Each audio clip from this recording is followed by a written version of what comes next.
I notice we're joined by yet another state representative, a representative of another state, Mr. Tonko of New York. And you have often talked to me about the manufacturing that occurs in your area. Could you share with us your experiences and how all of this comes together in the great state of New York? Sure. Thank you, Representative Garamendi. It's great to join with our Democratic colleagues here on the floor to share our thoughts on how we rebuild this nation's economy. And it's absolutely the truth that what was inherited here was a huge loss in jobs. 8.2 million jobs lost in the Bush recession, and $18.5 trillion lost in the last 18 months in American households of the Bush administration. So there was a huge comeback required.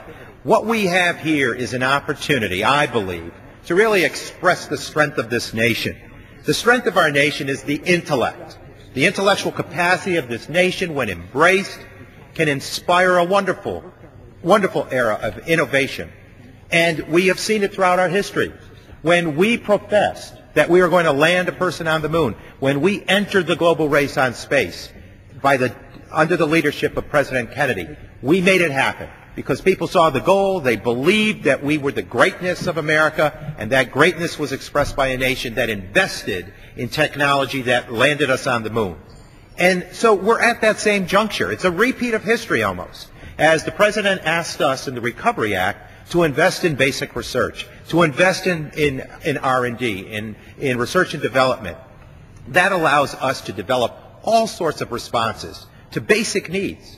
The energy dilemma in this country, in this world, can be addressed here in the United States. You look at what the investment in advanced battery technology means. I see it in my district. In Schenectady, GE is opening a facility that will manufacture all of this wonderful opportunity, where this alternative battery technology will not only allow for generation of energy, but it will allow for heavy fleets to be equipped with alternative supplies that create efficiency, less carbon emission, and a stronger outcome. Job creation, job production. And then beyond that, this battery will be available for storage of intermittent power. So as we look at the sun and the wind and the soil to produce our energy needs, there are concerns at times that there is an intermittent quality, that the sun may not shine, the wind may not blow as well. If we can store that supply, then we have created the linchpin to innovation in the energy world.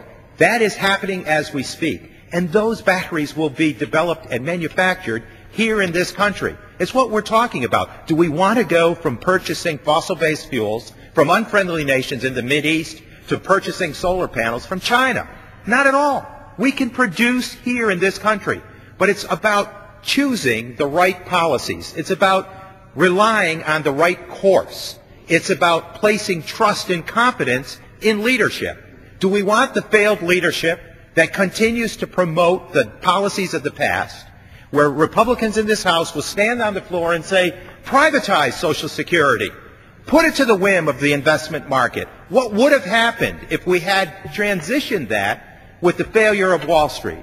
We're talking about a party that continues to talk about providing vouchers for a Medicare system.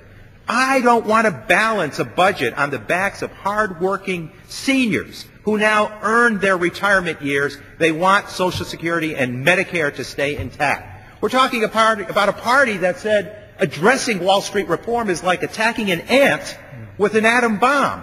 Well, what a gross misrepresentation of the dynamics of reform that were required here in this country.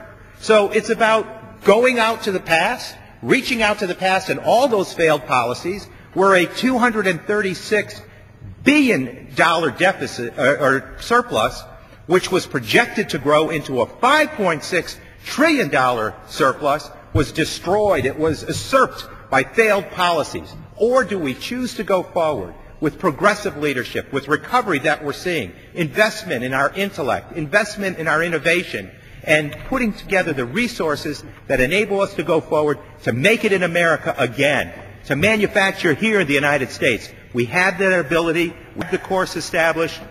Let's continue to maintain the recovery walk that is so very valuable to our economy. And I know that our representative, Betty Sutton, has something she wants to say, and I will yield back.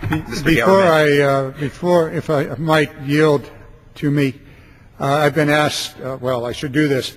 I ask, Mr. Speaker, unanimous consent that all members may have 5 legislative days in which to revise and extend their remarks and include extraneous material on the subject we're talking about, making it in America, manufacturing matters, the subject of my special order.